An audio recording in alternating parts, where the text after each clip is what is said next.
Right, so let me give you a bit of the backstory to this.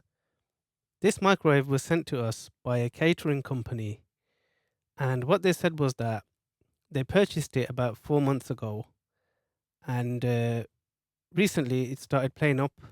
So, what would happen is the microwave would come on, and you could put the food in, and you'd turn the knob, and it would sound like it's working, but it does not heat the food. So, just to repeat that, the microwave turns on, but it will not heat the food. Okay. So, obviously, it was still under warranty. They contacted the company, they've got their money back, and they've sent this into us. And what we're going to do today is we're going to do a little inspection, and we're going to try and see if we can find out what the problem is. So, let's get started. Okay, so here comes the disclaimer. Please note the content of this video is intended for informational purposes only. It is strongly advised that only qualified and experienced individuals who are familiar with working on mains high voltage devices / appliances should attempt this repair. Failure to do so may result in electric shock and pose a risk to life. Right, now that we've got that out the way, let me introduce you to the tools that we're going to be using today. The tools that we're going to be using today are a Phillips head screwdriver. You don't have to have an electric one. You will need a multimeter, okay, and you will also need a fully shielded conductive pair of needle nose pliers, and I'll explain a bit more about that in a minute. So let's move on. Right, because I know what I'm doing, and because I've done this quite a few times, many a times, I'm going to be wearing a single layer pair of rubber gloves. But what I would recommend for anybody else who's doing it is it would be better to use the thick garden rubber gloves if you've got them, as these will be or will provide you with a bit more protection than these type of gloves. Okay, so that's the first thing. I just wanted to get that out of the way. The second thing that I can't emphasize enough is that you will need a pair of shielded needle nose pliers. And what do I mean by shielded? What I mean is that the metal is clearly and fully covered by a layer of plastic or rubber. So you are not touching any part of the metal part of this needle nose plier. And the last thing that you want to do is you want to make sure that your pliers are made of conductive material. Okay. And the way you do that is you get yourself a multimeter, put your multimeter in continuity mode. Okay. As you can see here, that is denoted by the diode symbol and the musical key symbol down here. Right. And you want to touch any two parts of the needle nose pliers. So what I'll do is I'll touch one part here and one part here. So that tells me that this needle nose pliers is conductive, and we can use it for today's repair. Right. Before we even think about working on the microwave, I want to make you aware of a component that is the single most, in my opinion, the single most dangerous component inside the microwave. And that is this component here. This is what we would call a high voltage capacitor. Okay. And every single microwave has one of these inside. Now, if you have a look here, okay, this capacitor has the potential to store and discharge 2100 volts of electricity. Okay. So the best analogy that I can give you is think of this like a raging bull. Okay. And the bull is filled with rage. And all it wants to do is it wants to discharge that rage. And if you don't neutralize this capacitor, which I'm going to show you how to do that in a minute, then there's a potential for all that rage to be dispensed into you. Okay. So all that if you're working on the microwave and any part of your naked skin touches the circuitry where this voltage goes through, then there's a potential for electric shock. And as you can imagine, 2100 volts, um, there's a risk, there's a definite risk to life. So when we're working on microwaves, you have to be aware of this component and how to neutralize it before you start working on the microwave. So just to reiterate, every time you put the plug of the microwave into the socket and you switch the electricity on, this capacitor will fill itself with 2100 volts of electricity. Okay, so when you switch the plug off, right, at the mains, and you come back to work on the microwave, you have to discharge this capacitor and release the energy that's stored inside it before you start working on the microwave. Okay, so let me reiterate that one more time because safety is paramount. Every time you plug the plug into the socket of the microwave and you switch the electricity on, this capacitor will fill itself with 2100 volts of electricity. Okay, and when you switch the plug off and you come back to work on the microwave, again you have to discharge this capacitor. Anytime you plug this plug in, okay, and you switch the electricity on and you come back to work on that microwave, you must discharge this capacitor. And the way we do that is through these tabs here at the front, and I'm going to demonstrate that to you in the next part of the video. So we've removed the top cover and we are now viewing the microwave from the side, and the top cover was quite easy to take off. There were 2 screws on the side and 4 screws on the back, and it just lifts off. Now, before we start doing any work, I just want to familiarize you with some of the key components here. Okay, this here is a high voltage transformer. Okay, this here is your magnetron. This is what produces the microwaves. Inside here, you cannot see at the moment, we have the high voltage capacitor, and there is a diode that comes off the high voltage capacitor and connects to the ground or the case. And I'll show you that in detail in a moment. And at the top here, okay, there is a white fuse. Now, I'm going to discuss those components a bit more in a minute. But before we do anything else, what we want to do is we want to take our shielded needle nose pliers, which we spoke about earlier, okay, and you want to connect it between the 2 tabs of the high voltage capacitor. So we're going to do that now. Okay, so there's 2 tabs at the top. Just make sure you touch them both of them tabs and hold it there for about 5 to 10 seconds.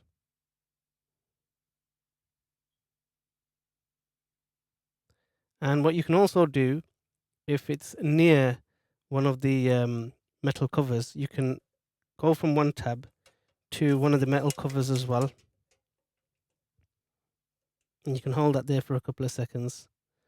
And you can go from the other tab to the metal cover as well. Okay. And you can hold that there for a couple of seconds, but only do that after you've touched the 2 tabs together with the needle nose pliers. Okay. And that should now be quite safe to work on. Okay. So what we're going to do, the first thing that I want to talk about is there's a fuse here at the top. Okay. If the microwave did not come on at all, and this does happen sometimes you can get away with it just by replacing this fuse here at the top. Because what happens is over time with these fuses, as they keep going up to the rated current, eventually they wear out, and sometimes for no fault from the microwave, it will just blow. And if that happens, you can get these fuses online and you can replace that fuse, and that will get your microwave up and running again. So let's quickly test that fuse while we're here. So what you do is you switch your multimeter on and you put it into continuity mode. Continuity mode, you'll know because it will usually have like a diode symbol on there. So I think you can see that, right? Okay. So let's test that fuse at the top. I don't think that fuse is going to be blown because the microwave does turn on, but just to show you how to test it, so you get on two sides of it. So I've bought my 2 points from my multimeter. My multimeter is in continuity mode and I'm testing that fuse and the fuse is fine. I just wanted to give you a close-up of where the main fuse is located in case you never saw that clearly before. But here's a close-up. You can see here it's just got two tabs and it sits inside those two tabs. You can easily pop that off.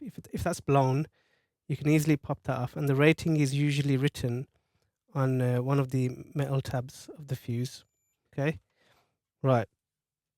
The next thing we're going to do is we're going to remove this high voltage fuse from here and also the diode, and we're going to test them separately on the table, and I'll show you that in detail. To remove the high voltage fuse, it's quite simple. All you do is you pull it off from the top. It's usually fitted on the tab of one of the high voltage transformer, so you can just pull it from here and it just pops off like that. Okay, and then there'll be a tab inside here and you can just pull that and it should come off, and there we have it. There, here is our high voltage fuse, and this is exactly what it looks like. So we'll test that in a minute. Let's put that to a side. And the other item that we need to remove from here is the diode. So the diode, I'm going to take it off. Basically, it's screwed on from the bottom here. If I can show you this. If you look here, there's a screw which goes into the casing, and the diode is connected here. And the other end of the diode is connected into one of the tabs of the high voltage capacitor. So let's remove that and let's get that out of the way. So to remove it, all I'm going to do is I'm going to pull it from the back. Okay, so you can see that's come off from there. And now what I'm going to do is I'm going to unscrew it from the case, and we should be able to just get that off.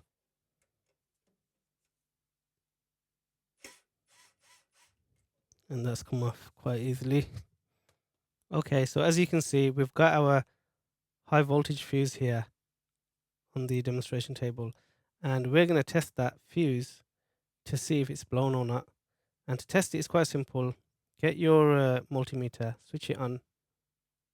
Okay, make sure it's in continuity mode, and continuity mode is quite easy to identify. It's got a diode symbol and a musical keynote symbol on it on this multimeter. Yours will be similar.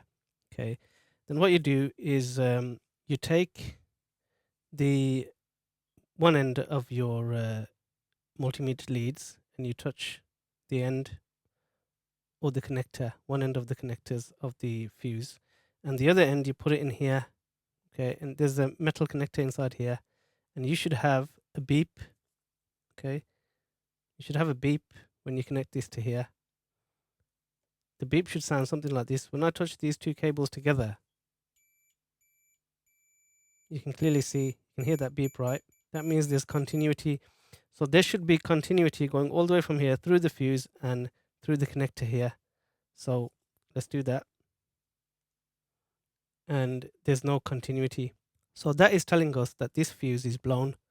There is no continuity in this fuse, right? So we can put that to the side for now. The next thing that we're going to test is the diode. So I'm going to bring the diode here on the table. And here, as you can see, here's the old diode, right? CL0412A RG012. And we're going to test to see if there is any continuity through this diode. Okay, now let me give you a little bit more information. This multimeter here, in continuity mode, it outputs 2.5 volts, right? In a normal situation, a diode would let voltage pass through one way, but it would not let voltage pass through the other way. Okay, so normally you should not get any continuity through the diode, not with 2.5 volts anyway. You would normally need about 9 volts to send a signal or to send a voltage through this diode and pick it up on the other end, right? So let's test this now and let's see what happens. So it's quite easy. You take one end of your multimeter leads, okay, and you connect the other end through here. There's a connection straight through there, okay. You can hear that clearly, right? Let's test it the other way. Okay, let's put that here. And when we test it from the other end, you can see that the voltage is going straight through. Okay, so this diode is clearly faulty. The diode should not let voltage through one way, and it should let voltage through the other way. But even when it does that, it should not let 2.5 volts through. Normally, you'd need like about 9 volts to be able to register it. So this diode is clearly faulty. So just by doing these basic tests today, we were able to identify that our diode, high voltage diode, is faulty, and also our high voltage fuse is blown. So the first thing that we're going to do is we're going to locate these online, and I'm going to show you how to order them in. And once they get here and we've fitted them, if the microwave doesn't work, then the next thing that I would test is the magnetron, and there's a way to test that as well. But I don't want to complicate the video too much. If you can just change these out and you can get your microwave running again, then that's good enough for me for now. So let's get over to the PC and let's see if we can order these parts. Okay, so the first thing that we're going to do is we're going to locate this replacement diode that we need. And all you have to do is open up an eBay page and type in, you could search on Google as well if you want. I just find eBay a bit more convenient. If you type in CL04 space 12 space diode, okay, you will get a whole list of them that come up, okay, and you can just mash it up and you can order it from here, okay. And obviously there's more details here if you want to read about it, but it's they're pretty straightforward. They're quite simple. There are a few differences, but as long as you match the numbers up, you'll be fine. So that's the diode out the way. And the second item that we want to locate is our high voltage fuse. And that's quite easy as well. All you do is you open up an eBay search box. And if you type in F space 800 MAL, right, space 5 kV space and then fuse, you'll get a list of them come up. And if you have a look here, the first one that's come up is exactly the item that we're looking for. If we click into that and we go into detail, you can see it looks exactly the one. It looks exactly like the one that we're trying to replace, and the rating is the same, 800 milliamps at 5 kilovolts. So that's how you're going to order them in. And what I've done is I've actually ordered these in as well, and they've been delivered. So we're going to have a closer look at them on the table, and we're going to run some tests, and you're going to see the difference between the blown fuse and the working fuse, and also the blown diode and working diode. So let's get back to the demonstration table and let's have a look at that. Okay, so our replacements have arrived. Here is our replacement high voltage fuse, and here is our replacement high voltage diode. So let's take them out and let's run some tests on them. And you can clearly see that the rating is the same as the one that we're replacing. Okay, so let's try that. Let's see if we've got a continuity signal. So we're going to do the same test that we did last time. We're going to take one end and we're going to put it on this connector, and we're going to take the other end and we're going to stick it inside the connector here. And you can clearly hear that, right? You can clearly hear that this is a working fuse, as the signal is passing through the fuse, or the voltage is passing through the fuse. So we know that's working. Right, now what we're going to do is we're going to test the diode, the new diode that we've got, and you're going to see how it differs from the test of the faulty diode. So this is supposed to be a working diode. I'm not going to remove the plastic cover. I'm just going to leave that on, but it is the same rating. And if you wanted to check it, obviously you could remove the cover and check. First thing we'll do is we'll put it into continuity mode, okay? and we'll see if there's any continuity between both ends. There's no continuity this way, right? And if we flip it over, there's no continuity this way as well. Okay, now what we're going to do is we're going to do a voltage test, right? And for the voltage test, all you do is you take your multimeter and put it into 20 volts DC, okay, which I'm going to do on this one here. So this one is at 20 volts DC, right? And it's quite simple. What you do is you get the plus of your multimeter and you put it onto the plus of the battery, okay? And you take the minus of your multimeter and you connect it through the diode and into the minus of the battery. And as you can see here, we're getting an output through the diode of 5.74 volts. Okay, so that's fine. Now what we're going to do is we're going to switch it over, okay, to the other side. And this way we should not get any kind of voltage coming through whatsoever, right? So you can see what I'm doing here. I'm touching this side and you can see there is no voltage coming through.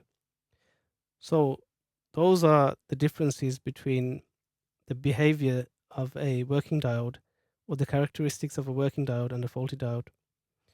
So we can confirm our diode is working fine, and we can continue to install those two components back into our microwave. So the first thing that we're going to do is we're going to put our diode back in, and we're going to connect one end to one of the tabs on the capacitor, as you can see, and I'm just going to push that in as far as it will go. It's important that you make a good contact here, so you may have to fiddle with it a little bit, but you will get it in eventually. You'll know when it goes in because there's like a little click that you'll hear. I can just hear that there, so that's fine. On the other end, we just want to put the screw through it, and we want to put it into the case, into the chassis. I'll just screw that in.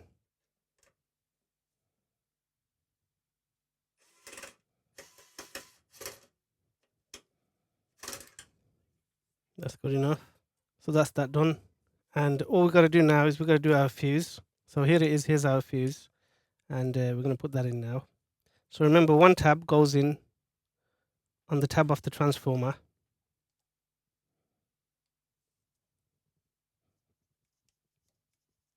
Okay, that's in quite securely. And the other piece will go into the other tab on the other side of the capacitor.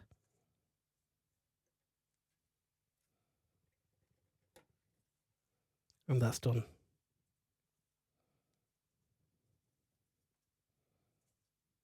Okay.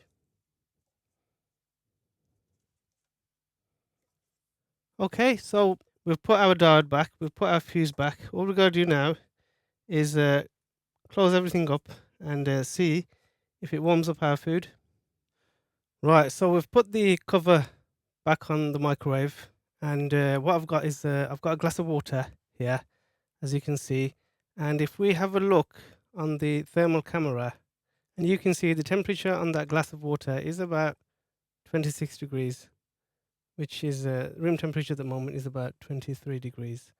So we're going to put that into the microwave, and we're going to see if it heats up. So let's do that now. Open the door, put the glass inside. Right, just close that. And we'll set it at 15 seconds.